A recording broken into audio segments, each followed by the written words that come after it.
Holy larches. Oh, come on. Come on. Come on.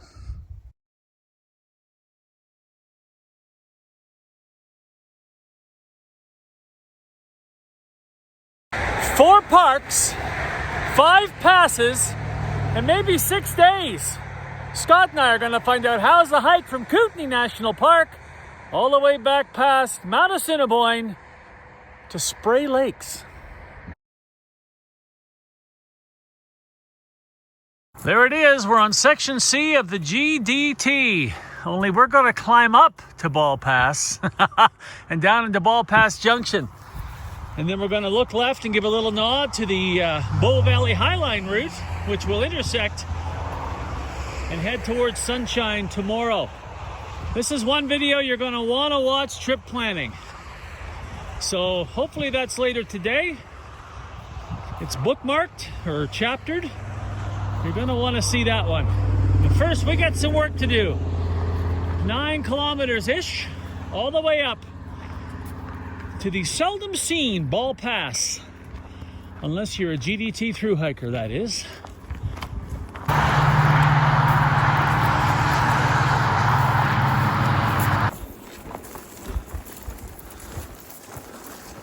Steady climb, pretty well graded. Scott's heading up there. Climbing up from the highway valley, just like on the other side going to Flow Lake. She's relentless. But for us, the steep part comes a bit later. Look at that smoke. That's one of the things I can smell today is that campfire smell. Kind of rolled in down here. Hopefully, a little weather system moving through today might clear some of that out. Just, when that happens, I slow down going uphill. Just because it's not good for you, obviously. Okay, here's a great view of where we're going. Up the creek and around and then over that way. Over Ball Pass and then down to Ball Pass Junction in Banff National Park. You can see where the burn came up. We have views though because of that, which often happens. There it is. We got a little work to do though.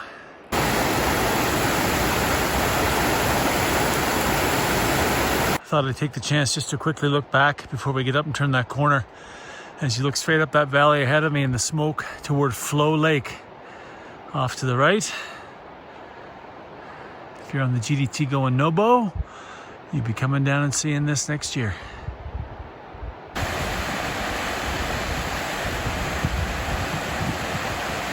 Okay, about to hit the switchbacks.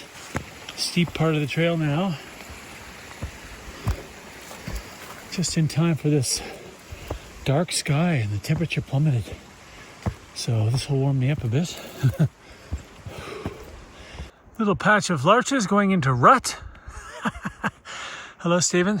Anyway, Stephen coined that phrase, or he and his wife did. I don't know who coined the phrase, but they taught it to me, and I told you, I warned you in the last video, I'm going to keep using it. Pretty.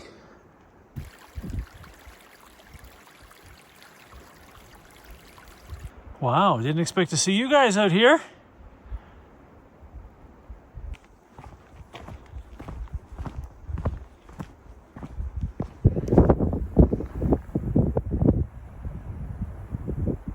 Ball Pass. Made pretty good work of that, to be really honest. There we are. 2,210 meters.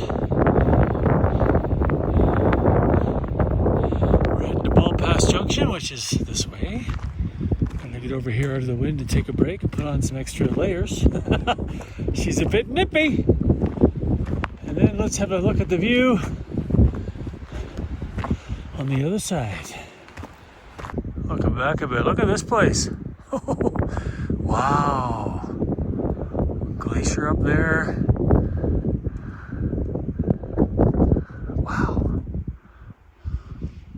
Nice little break here. What a view. A little panorama here. I want to show you something. In the sunshine, ironically, is Shadow Lake Lodge and Shadow Lake. I'll zoom in on the lodge for you right in the middle of the frame. There it is, kind of in the middle. Oops, there we are. See that? Shadow Lake Lodge. Back out If you were coming from the Vista Lake trailhead, you come up that way. And then our camp is down in that way. And then tomorrow, whoop, up to the right. So the big intersection is about 2.2 kilometers down the hill from here, which will be Ball Pass Junction campsite. And that's ours for the night. But there it is. You can see the whole route, like that. And sunny, Shadow Lake. I keep trying, but as I always say, you'll never see the steepness on video. But I mean, that's way up there. And then if I put the camera level, it's like that. It's like, whew. And the rocks are moving. Forget where's Waldo. It's time to play Where's Scott? I can see him. Can you? Let's zoom in a little bit. There he is. And back out. Yeah. He's got a ways to go. And those rocks, I mean, you can easily fall on those rocks. I've done it this summer. Slipped right up from under my feet. They turn into little like wheels and just go, and you're done. You know, minor falls, but still, you never know.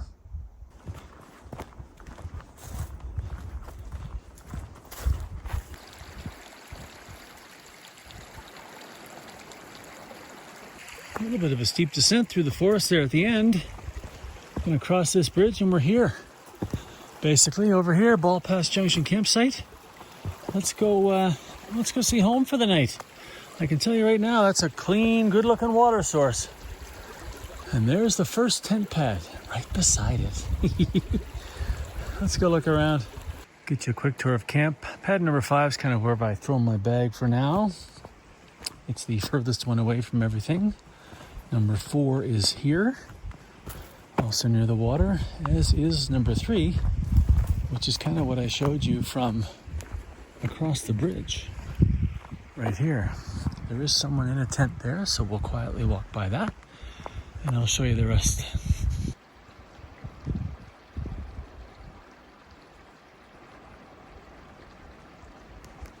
Showed you the sign there a second ago. I think there's actually somebody maybe having a rest in that tent. I saw shoes and stuff, so didn't want to talk too loudly, because if they're having a nap, that wouldn't be very polite. Food area is over here, apparently. Sign across the bridge here. Interesting, in this part of the park, they don't actually tell you what the names of the campsites are. They're just giving you the code. Interesting. The eating area actually is down this way. It's a fair distance, which is, as I've said, typical Banff. They put them far away out in these areas. Made it. It's like I almost went to Shadow Lake. It's a ways. Look at this beautiful new picnic table for the 5 tent pads to share. It's plenty big. Cuddle up. Bear lockers. Somebody in there hiding under the rain, I would think. Yeah, bear lockers numbered to your tent pads. So 5 tent pads here. And no water here, just for the record. Bring the water back from the campsite area, because it's up. There might be water out here maybe in the middle of summer, but let's go over here and I'll show you. Just walked over here past the trail. So yeah, Scott said he was coming down to have some tea. Scott said the water there is not great. You can see it's all dried up here. It's mid-September now, right? So things are drying up. So I would bring your water down from the campsite area where the water is flowing and beautifully clear. Well, back up the trail to the left is the outhouse. So when I come off the bridge and turn left, here's the outhouse. Okay, first thing I have to say with trip planning is I definitely made a mistake at the beginning of the video with how many passes we intend to do on the route we are doing. I think we may be doing 7 passes. So whatever I flashed up in front of my face on the opening is what we're doing. As I sit here right now, it's 6 or 7 in 5 or 6 days, whatever ends up happening there. And we'll talk about that in trip planning as well. We'll hit Whistling and Healy tomorrow. That's the idea. We've already done, obviously, Ball Pass today with Ball Mountain and the glacier I showed you when we come down the other side of it. All right, why are we here? So first thing, this is a Plan B hike, but it's really a Plan A hike. The reason it's a Plan B hike is that Scott and I had intended to be in northern British Columbia in a provincial park that's rarely visited. But Spot WX for Scott was showing potentially 52 millimeters of rain. as we sit here on this hike right now. So we're only delayed by a day because it was going to be a tremendous drive from where he lives in Edmonton. We were going to share one car and head up there. I was like, yeah. So we decided to come here. We have tried to do this hike before. I have been trying to do this hike for the channel, for you, so you can see this amazing area for a number of years. Why has it taken so long? It's darn near impossible to do the hike that most people would want to do if they were going to do it. And here's what they would typically do. You would come in at Vista Lakes Trailhead, and you would get on the Bow Valley Highline Trail, as it's called in the Canadian Rockies Trail Guide, and you'd hike yourself to Sunshine. Once you get to Sunshine, according to the book, that's pretty much the end of the hike, but not for most people. Most people will continue on down to Mount Assiniboine and then out at Spray Lakes at the Mount Shark Trailhead. What we decided to do, because we couldn't get bookings at the other end, I showed you Shadow Lake today and Twin Lakes and things like that. We came in over Ball Pass from the Flow Lake Trailhead in Kootenay National Park, and we have now intersected the Bow Valley Highline Trail, and we will head towards Sunshine tomorrow. And then we will continue down all the way to Assiniboine, where we picked up bookings at Mount Assiniboine Provincial Park in British Columbia. Like, I can't believe it. For Porcupine and Lake Magog. Apparently there are 40 tent pads at Lake Magog, so if you look for cancellations, you're bound to find something, and we just were fortunate enough to do it. So yeah, Ball Pass to Mount Shark. The plan is to do it in 5 nights and 6 days, but the last day, because of just the way the bookings lined up, we would have a very, very short day out, less than 9 kilometers. So here I am on day one. Scott and I have already been saying, yeah, we could probably walk from Magog to the car. Let's see what happens, because there's one twist to this entire trip plan. Scott is wearing brand new boots. He's got brand new leather boots that he hasn't broken in. I will say, coming up to Ball Pass and down would have been a very good test for those, and so far he's doing super well, but who knows what that's going to do to his pace if he starts to get hot spots and things like that. We'll keep you in the loop on that, and given my own footwear issues this summer, I'll probably show you his boots and we'll get a full report. Anyway, that's it. Bow Valley Highline Trail to Sunshine, and then we're going to stay up top and head off and on the GDT a little bit so we can get into like Porcupine and Lake Magog and take some side trails and things like that, just to kind of loop our way around. But yeah, Ball Pass all the way down to Wonder Pass, and then out to Mount Shark Trailhead. Last couple things I want to say. You need to shuttle the cars. So that's why we were a little late starting today, but this day was super easy for us, to be quite honest. Didn't find the trail up to Ball Pass to be much of a challenge at all, frankly. And so the late start, we are still in plenty early. Weather's going to improve too, so that's great. That's it. That's the trip plan. I'm going to stop right now. Ball Pass to Mount Shark.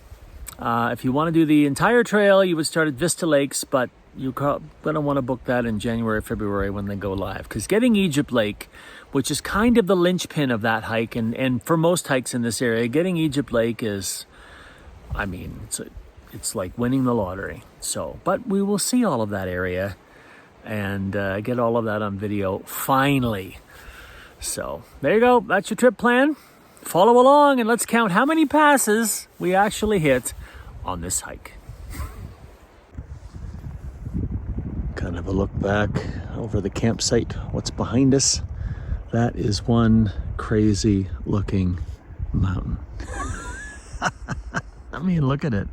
Really hard to see in the dark, I understand, but and it is getting dark and cold. But looks like there was a glacier up there, or could be lingering up there still at one point. Hard to say. We came from that direction, and tomorrow heading up that direction. Now, the other thing you can see is the weather is starting to clear out, which makes sense because the next few days are supposed to be really nice and brightly sunny.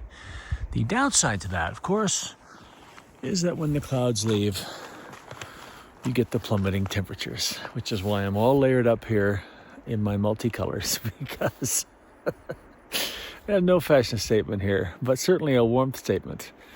So I think I'll get the water filter in the sleeping bag tonight. It's going to go below freezing, I think, probably.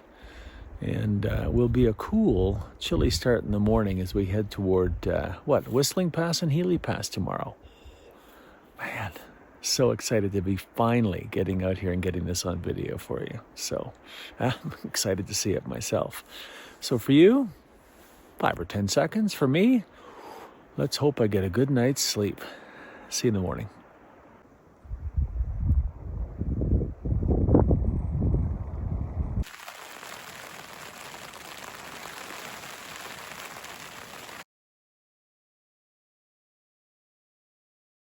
Good morning, day 2, off to Healy today, and there's the sun and the blue sky, and that is a welcome sight. It'll be more welcome when it comes down and actually hits me because it's a wee bit nippy. I'm layered up this morning.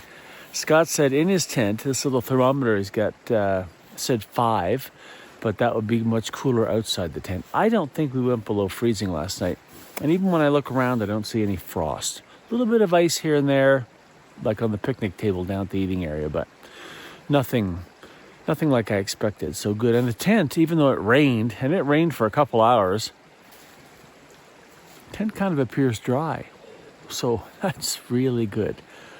A couple of mountain passes today, which I'm pretty excited about. And what are we going to see? It's going to be a really good day. This weather's going to hold, I think, all week too. So fingers crossed on that. Anyway, it's chilly, and I need a little pep, so time for some coffee. Whew. Look at that. Don't slurp, Stu. You're on TV.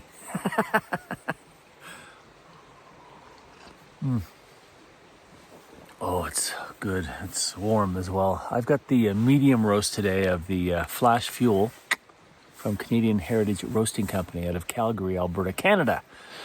Flash Fuel's been with me all summer. One of the sponsors of Made in Canada 2025. Great Canadian companies in wild Canadian places. And I've been enjoying this coffee. I'll be honest, the medium roast is good. A little more of a caffeine kick because it's roasted less. But I'm a dark roast guy. And I have to say, I'm out of their dark roast right now. I think they have a new can of bulk, like instant coffee for the trail. And I think that might be dark roast. So when I'm out of these little packets, I'll switch over. Because I'm kind of a dark roast guy. A little less caffeine, but I just like that strong flavor. So speaking of coffee, I got this thing going now. If you check my website out, howsthehike.ca, you'll see a little circle at the bottom. It's this buy me a coffee thing. So for those of you who just aren't really interested in the long-term commitment of Patreon, if you want to buy me a coffee, you can do that. The link is below in the videos here, but also you can just click on that little thing on the website and we can have a coffee together. So maybe even someday we can have a coffee together out here in these amazing but chilly places. Cheers.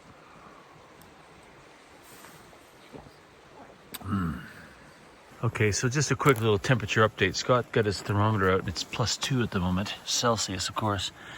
And that's ice. I just took my rain fly off. I'm like, oh, there's some water there. Why is the water there? And nowhere else. Well, it's because it's not water. It's actually ice.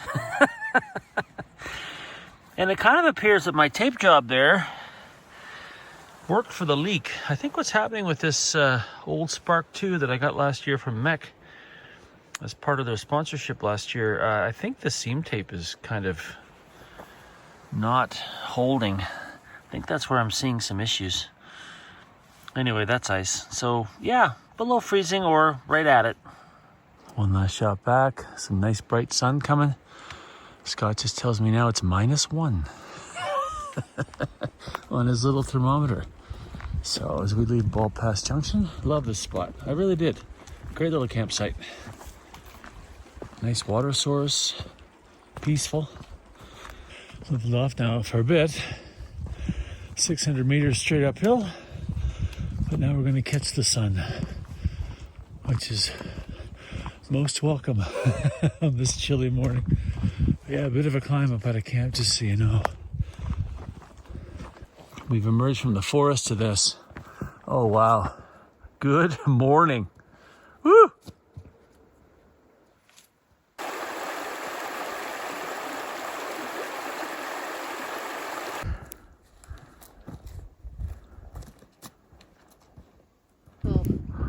shot here of the pass. That's the target. Busy spot. Scott's going over there to get a look at this lake. Our trail goes over here to the left. Showed you a second ago the pass is there, but look at this. Let me zoom out and give you a panorama. Look at this place. Whew! What a great start to the day. I wonder if the water level gets higher sometimes because there's a detour here. Oh, maybe.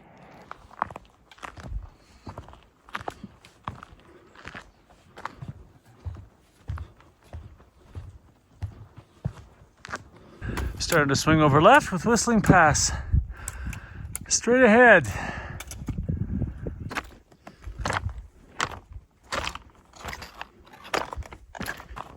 Be aware, what you see below, from below, is a false summit. Still some work to do. One last look back before we peek out and get a glimpse of the other side here. Whistling Pass. I don't hear any whistling. I don't see any sign to mark the occasion, but this is definitely the pass. Time to shed some layers and have a snack. 5.36 kilometers if you're counting from Ball Pass Junction camp to where we sat down at the top of the pass. At least that's what Gaia says, 536. Now, let's go over here and see what we can see. Holy larches. And that, I believe, is Scarab Lake right there.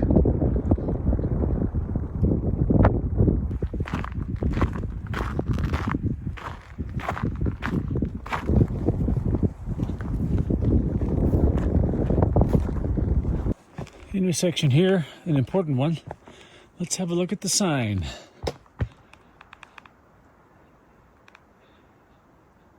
Obviously, when I showed you that sign, we were going left, which is straight on the trail I was on. So I just turned around to show you the sign, and I was kind of hoping there might be some views up in here of Scarab and Mummy, the lakes.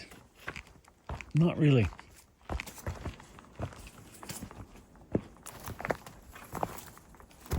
The tiniest glimpse of Egypt Lake down in the bottom of the frame. And above it, that is Red Earth Pass. That is not Healy. Healy's going to be much further over to the left. Fancy. Wow. Coming into Egypt Lake campsite, to the right is actually a tent pad. Don't go there. We're going to go straight. It doesn't really tell you that here. It just says food storage cooking area. Now we have to go through the camp to get over to our trail toward Healy Pass. So hopefully I can get to show you a lot here. But yeah, don't go right. That's somebody's tent pads. And just like last night, it's your typical well-maintained Banff tent pad with the 4x4s around it. Or 6x6s, whatever they are. I think they're 4x4s. And then some wood chips, which is great for drainage. Good example there of pad number 13. And it looks like those wood chips need to be replaced. Well used. 13. Holy moly. Looks like a rail yard here. Look at this. This place is enormous. And you still can't get a reservation. Incredible. And the intersection. We are going to the right towards Sunshine. And of course, Healy Pass and Healy Creek tonight. Food storage still way over there. And, well, time for a new sign. Nice bridge over Farrell Creek. Not much left to her right now, but it's absolutely crystal clear. A perfect place to get your water. Another intersection here I'm going to show you in a second. This is the warden's cabin here at Egypt Lake. Don't think there's anybody here. Give you a quick view of that. As I mentioned in an earlier video, Banff National Park has asked map makers to take all of these cabins off of their maps For some reason, they don't want people knowing where they are, which is baffling because here I am right beside the cabin. Like, I will be honest, as you know, if you follow for a while, national parks baffle me.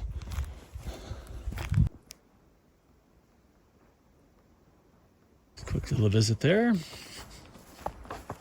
All right.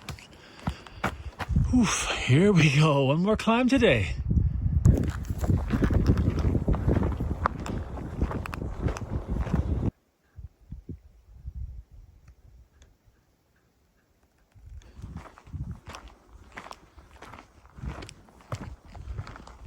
Quick look back in case I lose the view.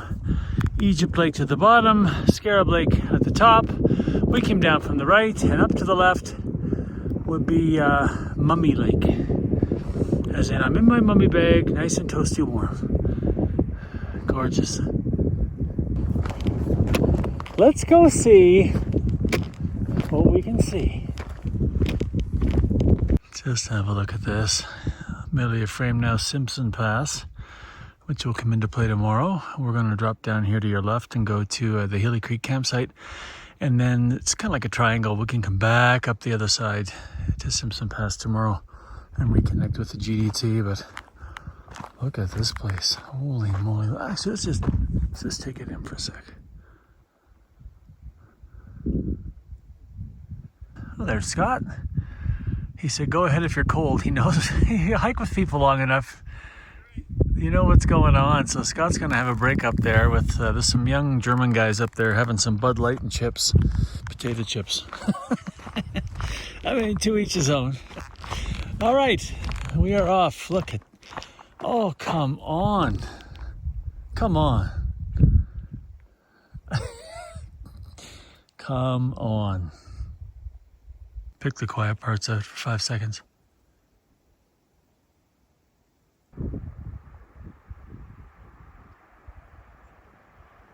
Getting to be that time of day where meeting lots of people going into Egypt Lake. Everybody looks excited, but they're huffing and puffing. I just did that. I'm really excited to be going downhill. Yeah, I met a husband and wife who come out all the time during larch season, and they've been everywhere. And then I just met, I think, a daughter, and yeah, I'd be a daughter and a mom, and the mom has never come out on an overnight backpack like this before. So they're heading to Egypt Lake. It just makes me smile. Like, it's just great. Right? Get out here and do this stuff with your family and your friends. And I mean, this is ridiculously stunning right here. I think the next few days are gonna, yeah, perma-smile time. Oh, especially now that I'm walking downhill. I mean, seriously, look. Come on. I think I've already said that, haven't I?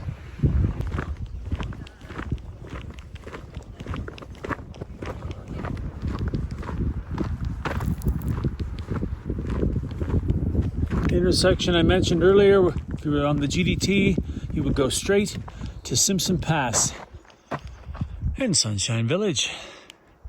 We are going down to Healy Creek toward Bourgeois, parking lot, of course. And then tomorrow, as I've said earlier, we will come back up a different trail and reconnect with the GDT just in time for Simpson Pass area. Intersection I've been looking for. Campsite's just down this way. And tomorrow, as I've mentioned, we'll head up that way to Simpson Pass and Sunshine. So, shouldn't be more than a few hundred meters or so down this way to camp. There it is. Not much down by the river. I'm going to grab the first thing I see, I think. Healy Creek. As promised, a quick tour of camp.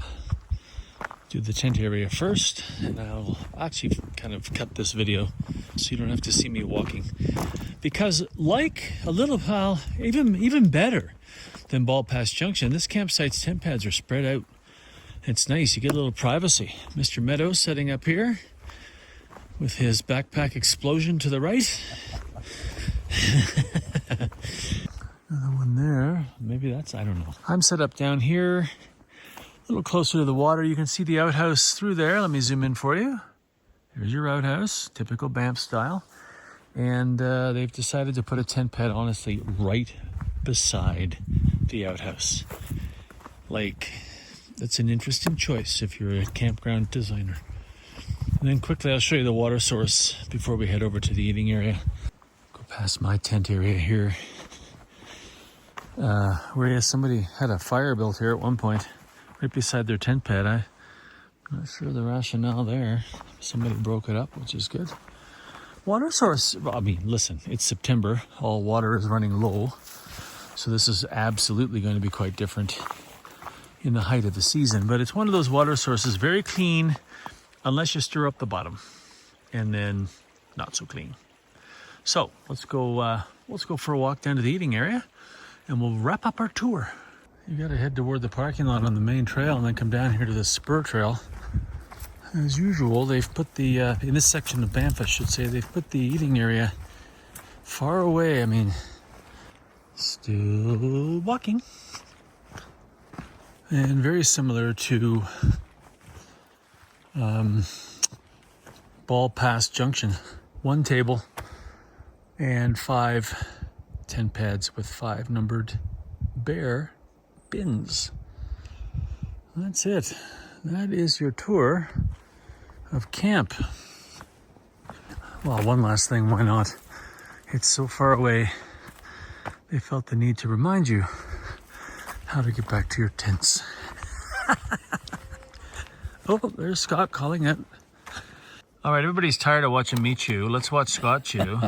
So what do you got there? So you've been talking about this company for a while. Out of Montreal. Sly. So what is this? Potato bourguignon. Okay, but it's not really beef. It is. What do they call it? Textured vegetable protein. Where is it? TVP. And there's pea protein in it as well. Yeah. All right, so this is vegetarian. It is. It's vegan, I believe. Let me see that. Let's see. So we'll get some out there and let's have a look something at that it. has some beef in it. Yeah. Ooh, look at that. That actually looks really good and it I know, smells it good. does look good. All right, here we go. One bite. Everybody knows the rules. You're on camera. Is it good? It really smells good. You know what it needs? Yeah, say it. Sriracha. Okay. Anyway, Sly, they're not part of the team this summer, but Scott's been raving about them. So there they are out of Montreal. And it does smell good. Here comes the hot sauce. Okay, a little wrap up from the tent tonight because I got a little cold at dinner. It for some reason feels colder tonight than it did last night, and it's supposed to be warmer tonight. So it must be me.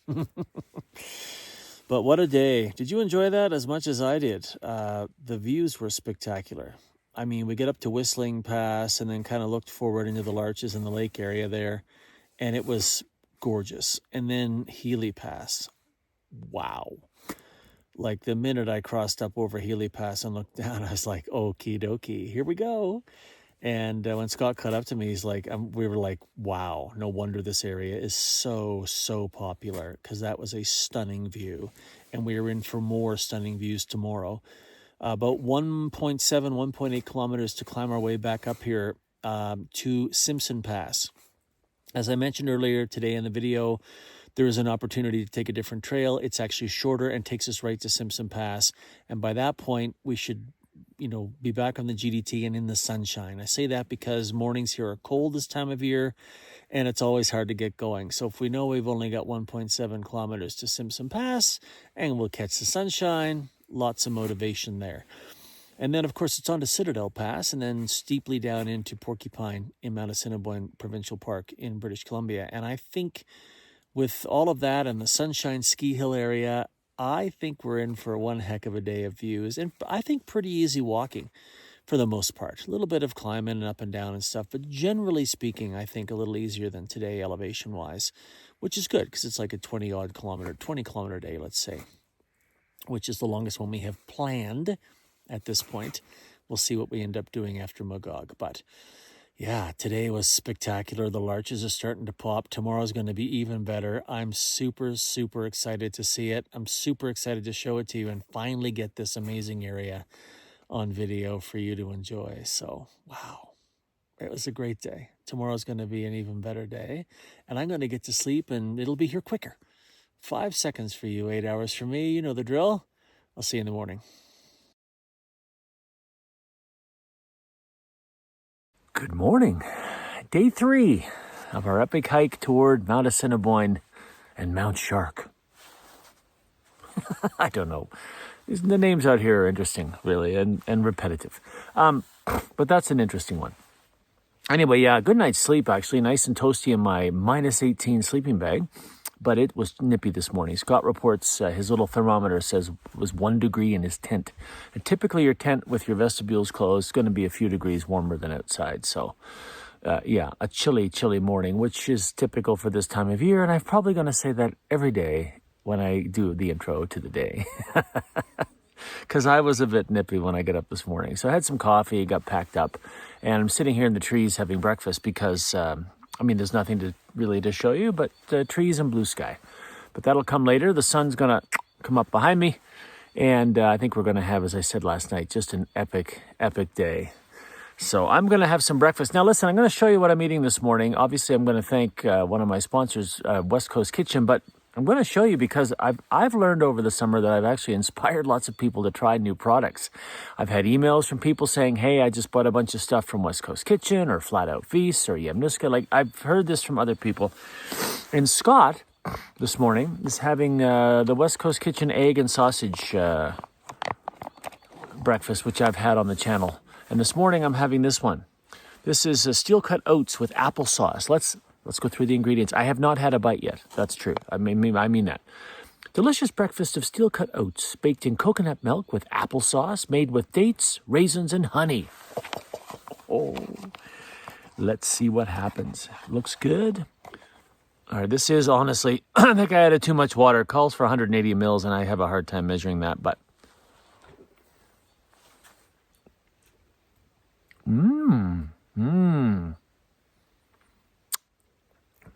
That's really good.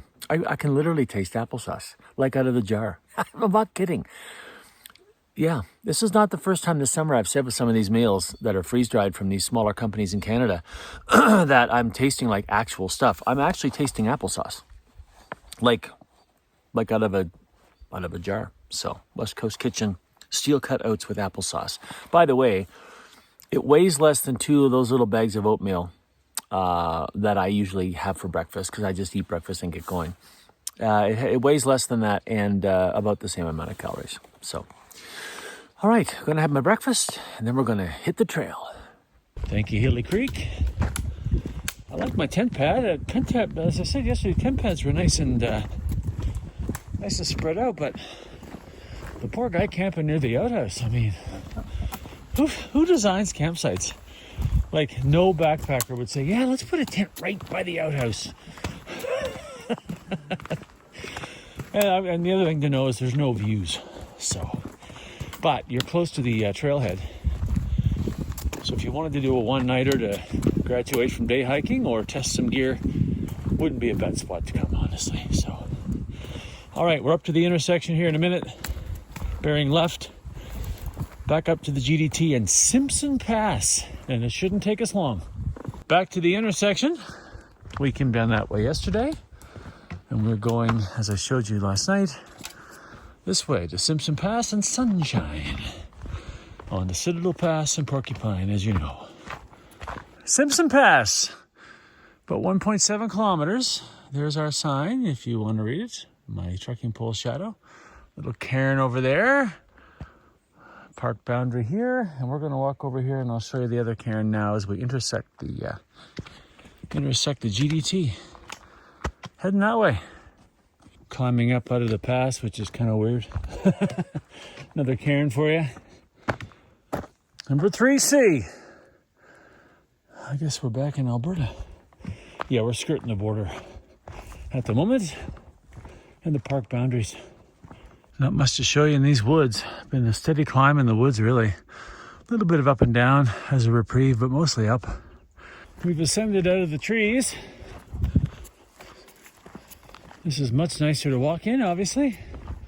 You can see a little bit of off over Scott's head there. Ski lift at Sunshine. So we're heading in that direction, obviously. Starting to see some ski infrastructure here at Sunshine. One of my favorite hills, actually. I'm going to tell you a little story. So Back when the girls and I came out and did the Molar Loop, was for a very big birthday of mine at that time, and it was their first time hiking in the Rockies. When I got the idea to do that trip, this is where I wanted to come. Because we had so many great memories skiing here, I thought, wow, wouldn't it be great to backpack there? Well, finally here. So we ended up doing the Molar Loop instead, which was epic. And a little backstory of finally getting to see this place. And Assiniboine. Ah, hello. Okay, here's a big intersection. You can see Rock Isle viewpoint, Simpson viewpoint to the right. That's where we're actually going. This is the GDT right there. Not that way back toward the ski hill. But if you were to come over here and look, and you didn't have a GPS or a map or understood where you were going, yeah, you might go that way, because we are going to Citadel Pass. But there are two trails that kind of meet up in a little bit, and we're going to take the one to the right, which is the GDT, which will keep us up high. So hopefully lots of great views. I think we're going to have them now. Good panorama from this vantage point of all the different ski lift infrastructure. I remember on the old Strawberry non-detachable chairlift, Evelyn and I were ahead of Olivia and their mom, and she didn't get off, I guess, quite quick enough. She was quite little, and they had to emergency stop the Strawberry chairlift. And it was so sudden that she flew off the front, face first, into the hard-packed snow. Sorry, I'm laughing, Evelyn, but it wasn't funny then, I'll tell you that. But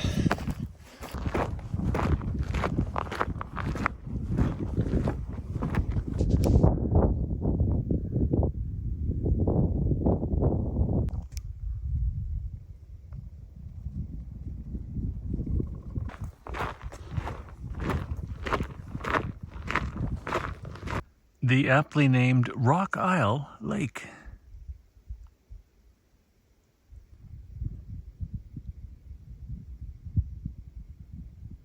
Cutting back up to the left now towards Sunshine, then we're going to make a big right and go down that valley. Scott, you need to make a phone call? Had a nice break back there. There was a bench. Imagine that. Lovely. What a day. My gosh, look at this, huh? Now, trails off to the right there a little bit. We're kind of heading straight ahead, though. We're going to climb up and over and then down to Howard Douglas Lake, where I'm going to stop and fill up with some water. After Howard Douglas Lake, it's a climb up to Citadel Pass. Doesn't look too awful on the map. Citadel Pass should be stunning. And then I think it's like a 4-kilometer drop. So that's one point straight down into Porcupine for the night. That's kind of where we're at. I mean, you look at a distance like this, you think, okay, it's like 4.5K, 4K to Howard Douglas Lake. But I mean, it's all right in front of me. You know, it's all right there. And once I get up higher, you know, I can show you Howard Douglas Lake, which has a campsite that you can book, Banff National Park. We're kind of zipping in and out of the parks right now in the provinces, but it's I think it's going to be a pretty one, actually. I'm kind of excited to see it. But, I mean, let me just stop for a sec. Wow, eh?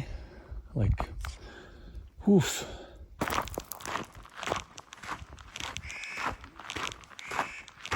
Making progress. Getting there. Time to play the game. Where's Scott? He's down there. He's not wearing a striped shirt. Let's see if you can find him. Here we go. Yeah. There he is. Oops, a little jiggly. Look at that view. Woo! One last push, but my goodness, you tell me this doesn't feel like a pass. And we don't even get to count it. Holy mackerel, it sure feels like one. One last look back, Sunshine Ski Hill area. You can kind of make out the trail down there in the middle, I told you earlier. It's interesting when you can see where you're going way ahead of you. And I'm pretty sure that's Mount Ball and the glacier. And we came up that big gap to its left on our way up here. Now, let's go see the view to Howard Douglas Lake. Wow. There's the prize. Howard Douglas Lake in the middle and Citadel Pass just in the middle of the frame now beyond. And then it'll be a straight drop of about 4K down into the campsite off to the right there. Look at this. My. Howard Douglas Lake. Look at this piece of paradise. Wow, and I can see the campsite sign over to my left, which will now be straight ahead for you. It looks, what a spot. Well, I need some water, a little snack. Let's go check out the campsite. Wow.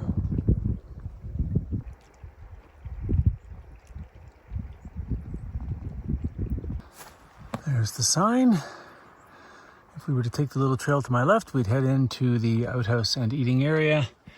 Tent pads are down this way. I'm going to walk down a little further. I saw a clearing up here. Get some water. One of the reasons I'm walking down a little further, where I stood there a second ago, a bit of an onshore wind. So what happens is, I mean, the water here looks super clean, but if there's any dirt on the surface, the wind's going to push it down this way. And that's going to cause issues for my filter. So I'll go upstream a bit, get some water. And I'm a little ahead of Scott, so I'll wait here. Have a look around. There's your tent pad area, a little closer together than what we've seen so far on the trail, but if I were here, I'd be sitting right down by the lake, which is where I'm going right now. Well-placed log here, sat here in this beautiful sunshine with this view. We had a little break, little snack, and now we're going to head 3.3 kilometers up to Citadel Pass, and then about 4.2 down to Porcupine. So 7.5 left to go. Couple hours of work left to do. There's the target.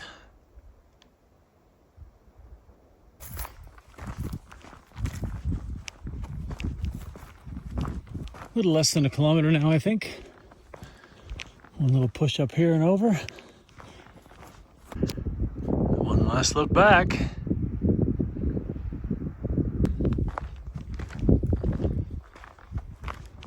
Coming up to Citadel Pass. Fatigue Pass. You could also go that way if you like. We do not want to go that way. So we're not. Well, this is a good overview for you. Yeah. You can see it with the glare. You're way down at the southern tip of Banff National Park.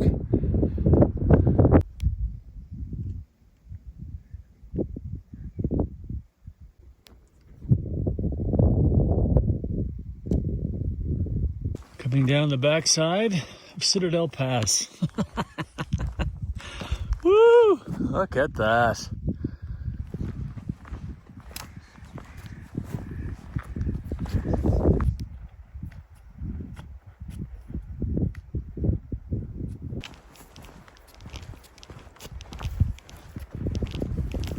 Little better view of our drop. Holy moly. Just over like a couple of kilometers and change basically at this point. Lots of berries here, just waiting for a bear. I mean, on both sides of the trail. Okay, the intersection, you can go straight if you want. Stay up high. That'll take you to Og Lake, 9.5 kilometers, and then Lake Magog, 16.5. That is our destination for tomorrow, but tonight we're heading down the hill about a kilometer to Porcupine. Let me flash up on the map right now that image. There I am. And there is your options. There are your options, I should say, properly. Obviously we're heading down, and then the debate tomorrow morning is, do we climb back up and hope for some views, or do we just stay on the lower trail? Well, that's a debate for another time. There's no debate right now because we're heading that way. Coming into Porcupine. 4 bear bins and an eating area. Does that mean there are 4 tent pads? Scott and I have 2 reserved. This used to be a first come first served campsite. It is not anymore. You have to reserve it. Welcome to Porcupine. Nice. Just walked in, might as well give you a tour now. There's a tent pad. There's a tent pad. Little firebox in here. Doesn't look like it's had much love lately. Tent pad over here. I mean, here's your tour of camp, really. So there's a tent pad over here. I keep going back here. Oh, there's a fifth one. And a sixth one. Two side by side back here. And a seventh one. Okay, so this is like Glacier National Park in Montana, USA. You're going to share those 4 bear bins. No big deal at all. All right, that's camp. That's Porcupine. Finishing up the tour of camp, you can see we've set up in there. By the way, Simpson River Trail between Porcupine and Surprise Creek. Surprise Creek is down toward Highway 93. And a route that's been on my radar for a while. In fact, Scott and I have talked about it. You come down this way and head to Scout Camp. And then around and, you know, random camp and stuff like that. You can make a loop out of it too. I think is it Rock Lake on the way up to Magog? Anyway, so heading there toward, the whole point of showing you that, heading toward the Simpson River is the outhouse. Just down here.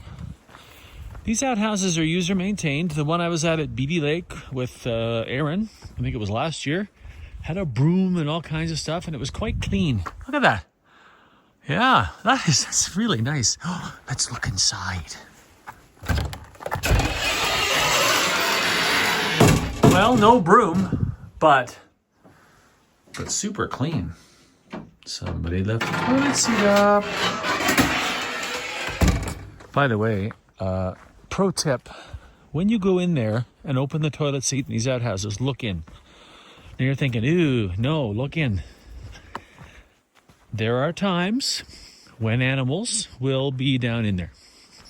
And you don't want to sit down if that happens. That is a true thing. Look in before you sit down. All right, let me show you this little eating area over here real quick.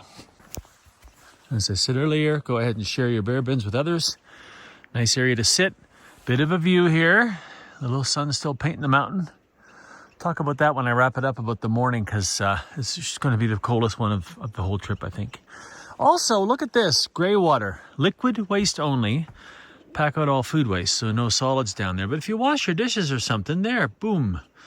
That's where you dump it. If you've watched another video this summer, you'll see places not to dump it. Last thing, down through there to the fire pit like I showed you earlier. Keep going straight. Most of the time, there'll be water there throughout the course of the summer. There is not now.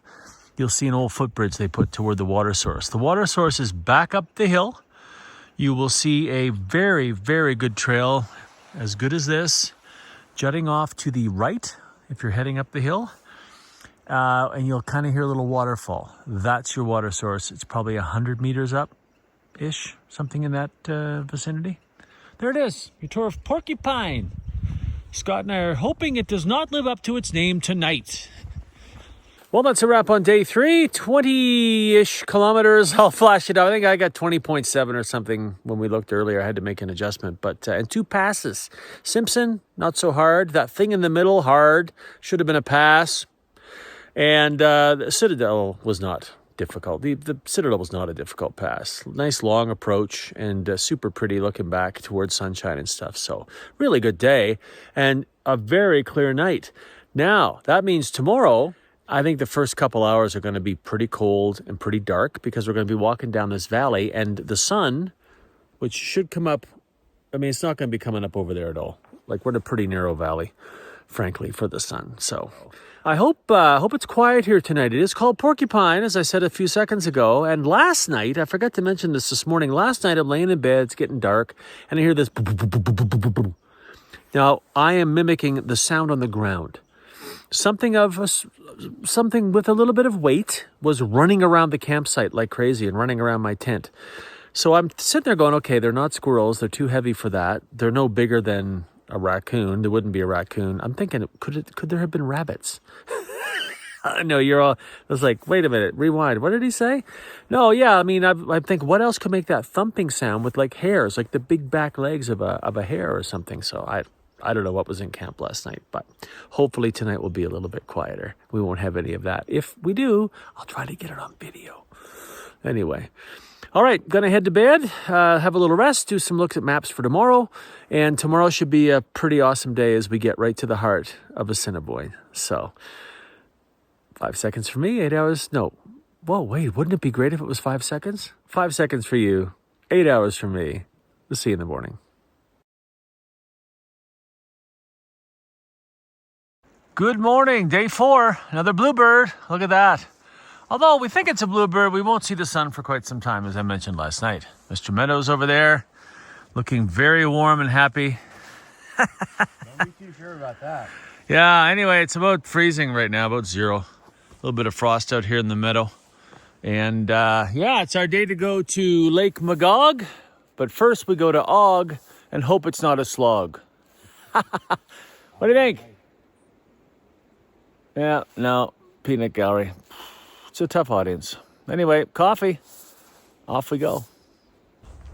Another big rock fall a second ago. Holy mackerel. Like, you know, I've been to places where there's rocks falling that are the size of maybe basketballs. These are way bigger than that. And then there's like a cascade. And it's not that far down the Simpson River Trail from here. Anyway, I like being wrong. Look at this. That is sun. So east is basically straight ahead. And so we're getting some sun. It's +1 now. Oops. The roots are icy. Look at this. There's a tent pad right on the trail. I think there's at least 10 tent pads here. 10. Actually. Yeah, there's 2 more over there. I showed you those yesterday. I didn't see this one, I don't think. Right on the trail. What a nice little campsite, though, to be honest. BC Parks does a great job, by the way. They really do. Always impressed when I'm out here in BC. In the provincial park system. Let's see how impressed we are with this 7K through the woods. Then I think we're going to have about 8K of pretty stunning views, if not a little more. Oh, let's go. So I've just crossed our water source. There's the trail. Here's another part of camp. That looks like an old pole in a hole, or maybe just a bench. Look at this. Little campsite just up here as well. One little tent pad over there. One little tent pad in your own private area. Oh, well, there you go. If you're out here by yourself, not too far from camp, you got your own little private area. Wow.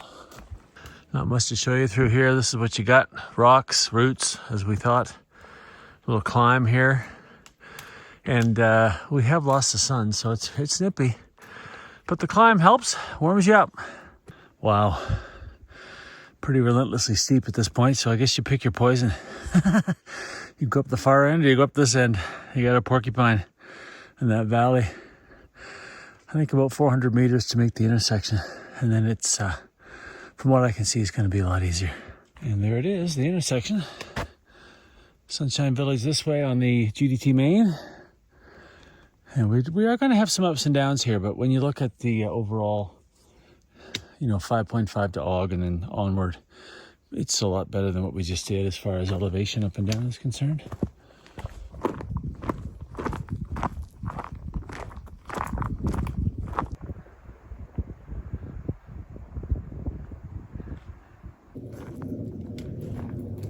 Wow.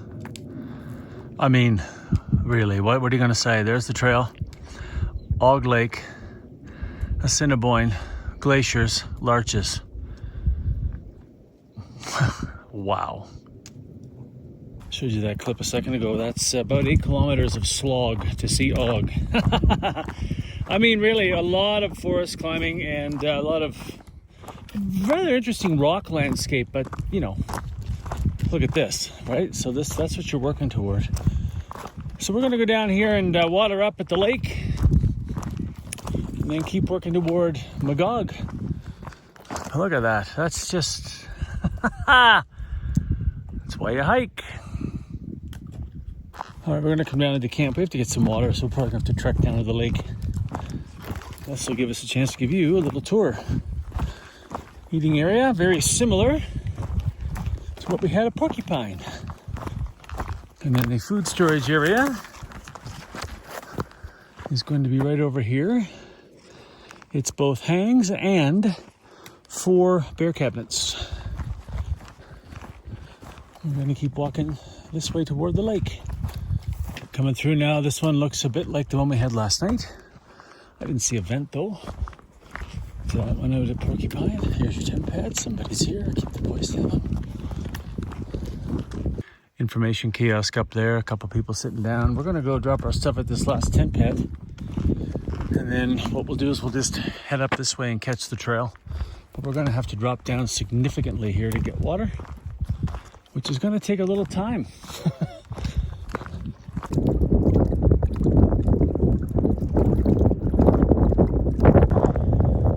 Spot, giving you kind of an idea of the immense hill you have to come down and get water here.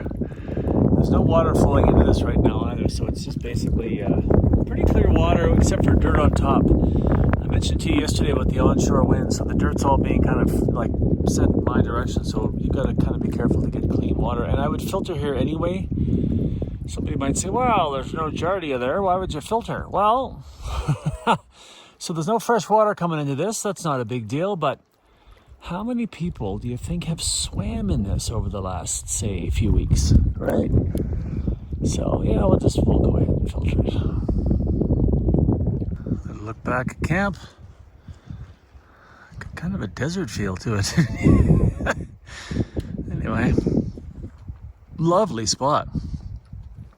But I think on a July afternoon would be challenging heat-wise. Just keep that in mind. But beautiful. Scott's coming up there. It's going to pan around for you here, back to where I was showing you a minute ago. There's the target, Lake Magog. But before that, I will show you Assiniboine Lodge.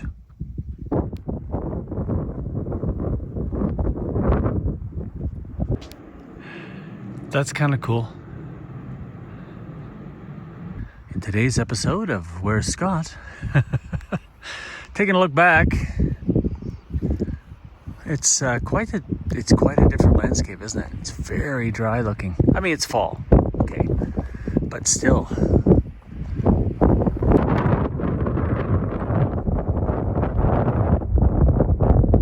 Pretty sure that's Cascade Rock. Impressive, huh? It's just massive.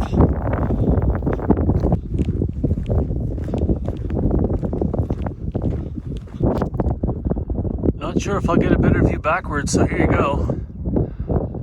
Wow, these meadows are massive. I think they're bigger than Little Heaven.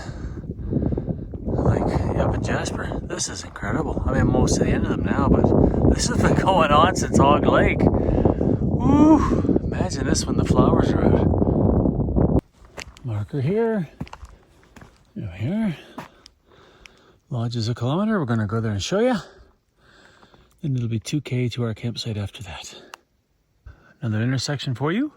The lodge to the right, our campsite to the right, Assiniboine Pass to the left has this Mount Shark. You can go that way, go down over Assiniboine Pass, down past Allenby Junction or whatever it's called, and then intersect the trail with, there's Marvel Lake campsite there, Big Springs, and McBride's camp. You can get out both ways. But when we get to Magog, the reason we're going through Assiniboine now, not taking that horse shortcut, is I can show you that today, and then we can go over Wonder Pass, and then down to Marble Lake, and back toward Mount Shark. Today's Wednesday, and you can see why there's nothing going on here. Tuesday, Thursday, Saturday, Monday, afternoon teas from 4 to 5, and us dirty folk are allowed in for that 1 hour only. Imagine me showing up in this hat. Anyway, they're closed today. They'd say, you, okay. No. Yeah. You got to stand back. Yeah, we know you. No wonder you're single. See the trail below. I'm at Assiniboine up to the left and Lake Magog. We're going down then off to the right to camp, which is not visible from here. And I can say to Scott, it was not a slog from Og to Magog. Too much? I know. Aye, indeed.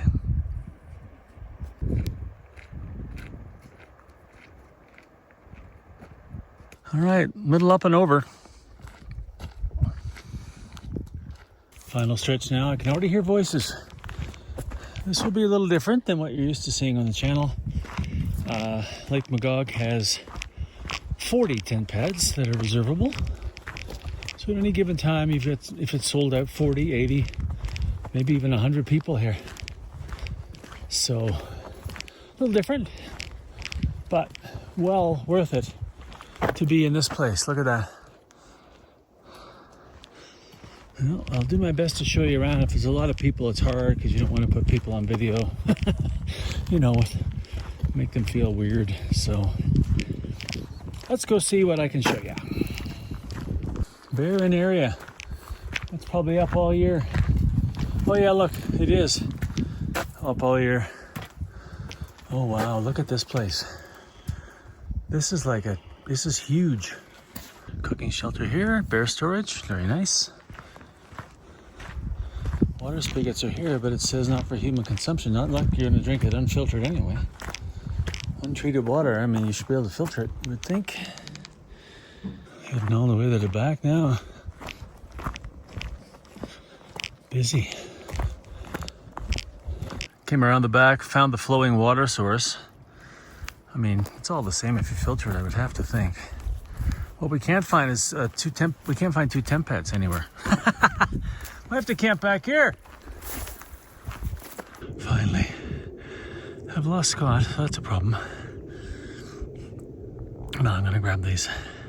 All right, Scott and I are in 35 and 36. Wouldn't be optimal. I mean, look, we're out in this beautiful field, right? Let's call it a field. Temp pads are pretty level, but look up. No tree cover. Oh, it's gonna be cold tonight. And frosty in the morning, maybe ice on the tents. Let's see. By the way, so there, hang on. There's my tent. Outhouse is up there, like right there. This is the trail you would come in if you took that fork we talked about earlier, and just look at that. Steps away from our tents is the bear storage. Truthfully, I don't care. And up there is right there, like right at the top of this hill, is your water spigot, your dishwashing area, and your eating area. So, you know, across the border in Banff, you're in another county basically when you're eating. And over here, well, we're right beside it all.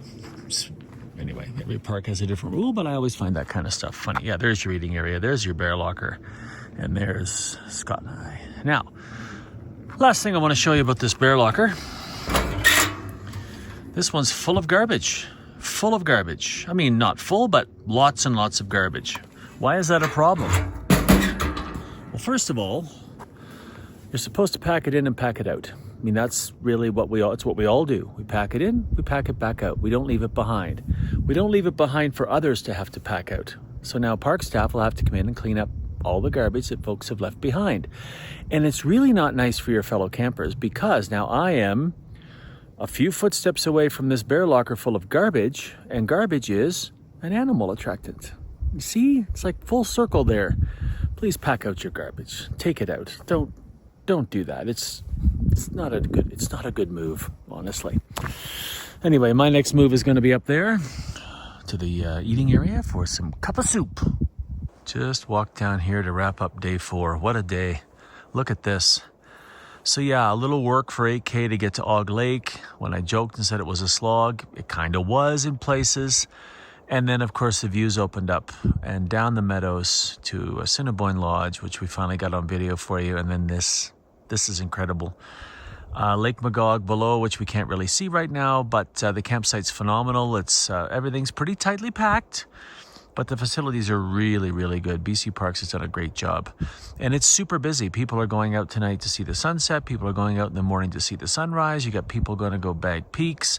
Some people are staying for multiple days. It's that kind of place. And, you know, when it's that kind of place, just be prepared for that. Like, we knew we weren't going to be, you know, the same experiences parked along the Red Deer River somewhere or something. And it's a good experience. It's a different experience. It's awesome. There's running water at the cooking area. Now, you can't drink it, you have to filter it, but still, I mean, imagine that, right? What a privilege. We had a picnic table. So it was good. Couple notes, quiet hour is at 10 o'clock. I read that in the cooking shelter, so at 10 o'clock. And also, in the outhouse, there's a big sign saying, we have a marmot problem. Apparently the marmots are doing the porcupine here and they're chewing on everything that's salty. So if you do come out here to these very busy campsites, do expect habituated animals. That's just par for the course out here. So as I always do, I sleep with everything in my tent. All right, that is definitely a wrap on day number 4. Mount Assiniboine, Lake Magog, Glacier, and tomorrow morning, Wonder Pass to Marvel Lake. And I think we've been wondering whether we're going to try to hike out tomorrow. I think we're going to try to hike out tomorrow. So we have a plan B if we need it. Once we get to Big Springs campsite, we can stop if we need to. But given all the activity here, I think we're going to try to get up early and get out early. That's kind of been our chatter. So I'm going to get to bed and get some sleep. I'm going to leave you with this for a few more seconds. See you in the morning.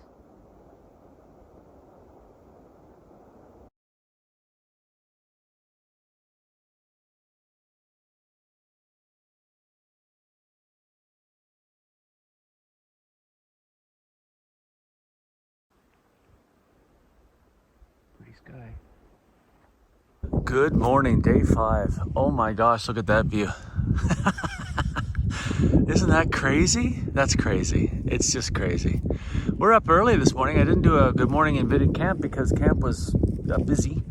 God, it was funny last night. Everybody came back from seeing the sunset, and I was literally laying in my tent laughing at some of the stuff that was going on. It's funny what you hear when you're in your tent. People think that you can't hear them or something. It's kind of funny. And then these 3 girls came in, I'm sure from Quebec. They were hilarious. I have no idea what they were saying, but they were having a really good time saying it.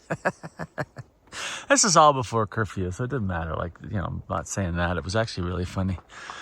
Anyway, there it is. And then if I just come over this way and show you where the sun is rising, there it is. Wonder Pass. I wonder if we'll marvel at the lake. No? Okay.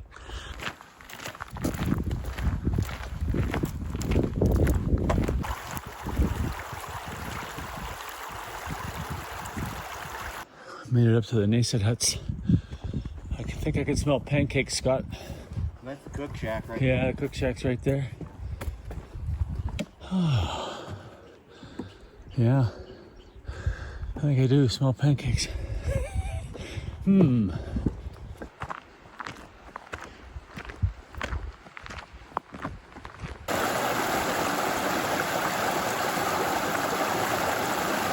What a gorgeous shot of Gog Lake, G-O-G. Let's think about this now. We've had Og, Magog, and now Gog.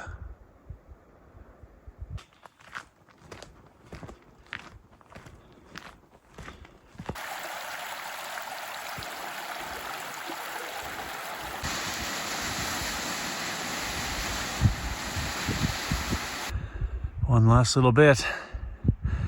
Wonder Pass.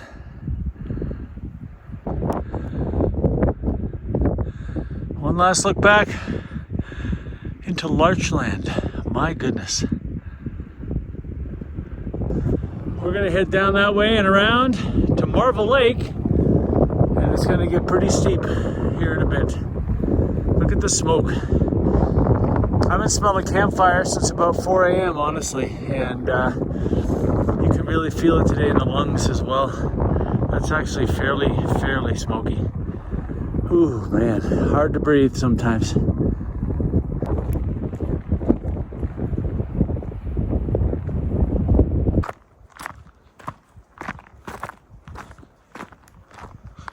Here comes that insanely steep drop.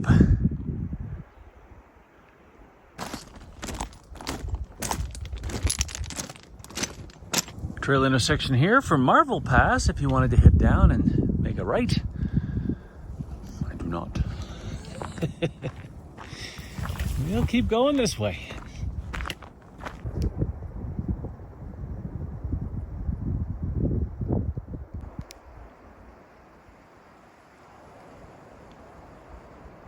Finally got some views here, even with the smoke. Come out of the trees. Let's do a little panorama first as we look at that glacier and then over toward Marvel Pass and then Marvel Lake. And this is a big beast, this lake. Gorgeous. I'm so sorry for you, it's smoky, but it's still rather impressive.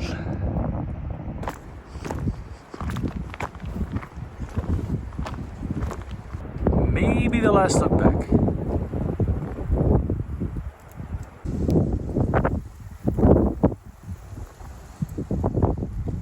Big intersection here, basically a big loop.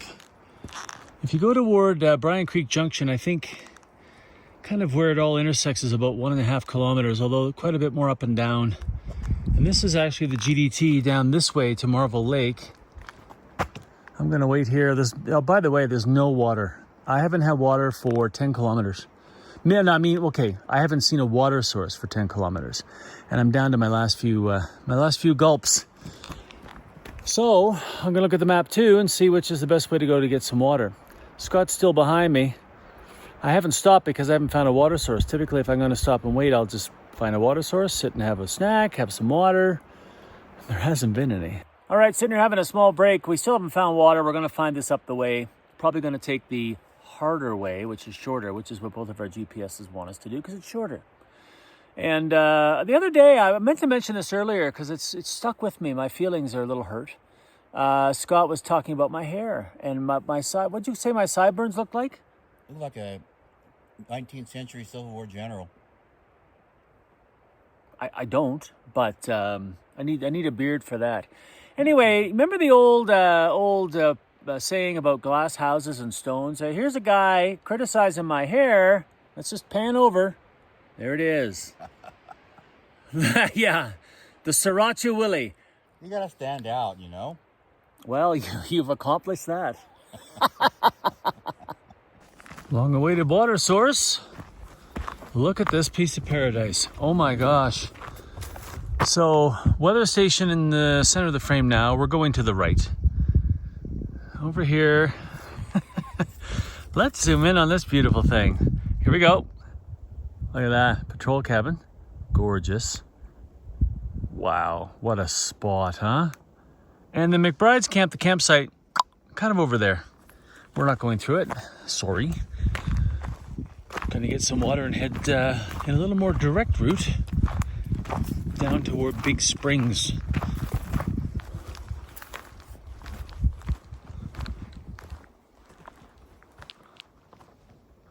Just outside the horse gate now. One last look back.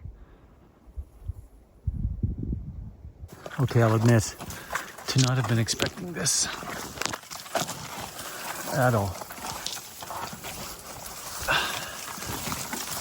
Oh. Ow. Coming into the old Bryan shelter.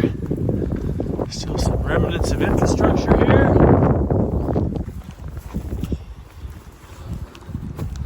All closed up now. Lovely spot. It's probably back to the outhouse, maybe back there somewhere. I don't know. Still some old wood bucked up here. Coming into Big Springs, they're way up there. These come out of the ground and feed this creek. We're at camp here. We're going to have a break. Little shot of Big Springs camp. There's the map. There's the sign. Actually looks really nice here.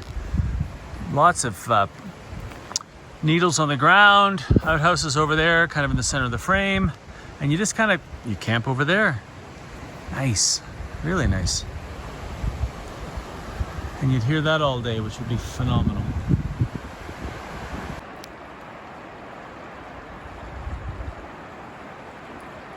Nice. Let me show you this. Little look up. And then a little look down. Beautiful. Let me give you a little shot of this from the upstream. Pretty rugged, huh? And then just slowly around. And boom. Home stretch. Well, here we are. In our fourth park. Pretty sure we're entering Spray Valley Provincial Park. We've zipped in and out of parks on this trip, that's for sure. We've climbed all the way up, by the way, to get to that park boundary. They always put them on high ridges and stuff. Or water sources too, but okay. Should be less than 4K-ish. Little shot of Mount Engadine, potato. I don't know which one it is actually, so feel free to correct me. And yeah, we're not far from the car. Well, there's the trailhead. We've made it. Woo! Let's go, Scott. Find out what you think. How's the hike? Next. All right, Ball Pass Junction. We did 4 parks. There we are. 4 parks in 5 days and 6 mountain passes. I got it right this time. You gonna put your hand in front of your face like that? I know. It's a very sophisticated channel. Yes. Anyway, how's the hike? Oh, first, no, stop. How's the boots? Let me flash up Scott. Let me flash up Scott's new boots. We're doing a hike. What is it? 85 to 90 kilometers. I got them the day before the hike. You got them the day before the hike in Canmore, right? Yeah. Leather boots. Quickly tell us the brand and like how. I'll flash up a picture. How are they? Solo boots? Yeah, Okay. they're pretty good. Did okay. I was worried about heel blisters, but no problem. You didn't have any blisters at all? No, no problem with blisters. And your feet did really well in them. Yeah, just fine. Yeah, so a solo? A solo, yeah. Okay, cool. All right, now, how's the hike? Well, it's been on my bucket list for a while to go start that again. No, you're rolling. Recover. Anyway, to go from Sunshine to Assiniboine, I think probably anybody that hikes the Canadian Rockies should put that on their list. Absolutely. So it was great to include that and really highlight. I'm happy to finally see all that. Yeah, me too. And this is I mentioned earlier, our plan. We won't say where we were going to go, but because we'll keep that secret. Here we go. Yeah, so a plan B hike for us, but I mean, it should be a plan A hike. Oh, right? it was a plan A. I mean, the plan A or plan B would have been great, but we didn't want to hike through rain and snow. No, and well, like I said, I've been trying to get out here for a while, and my friend Isabel said, well, I'll shuttle you at some point if you can find tents. And, during the regular part of the summer, we're now late September now, we couldn't find any. No, I couldn't find them solo. We couldn't find them. So this worked out. And how about the larches? This is a perfect time of year to do that trip. Wow. Perfect. The larches were starting to really pop, and I think they're popping. The next few days are going to be peak, I think, probably. Yeah. Last half of September, first week of October, do it then. Don't do it in midsummer. It's a madhouse. Well, there might be wildflowers, though. Well, of course. It is busy, though. The people, yeah. Anyway, no, it was a great hike in Mount Assiniboine. What can you say? It was pretty stunning. So anyway, this was awesome. Thank you again for doing this. Always great to hike with you, always Stu. great to have you out here, Scott. And, Sriracha Willie. There may be merch. There may be merch on this. We don't know. I'm thinking about that actually on the way out. Get a royalty. Yeah, we'd have to sell something first. Anyway, any questions or comments about this, bucket list epic hike in the Canadian Rockies, leave them in the comments section below. And on behalf of Sriracha Willie and I, see you next time.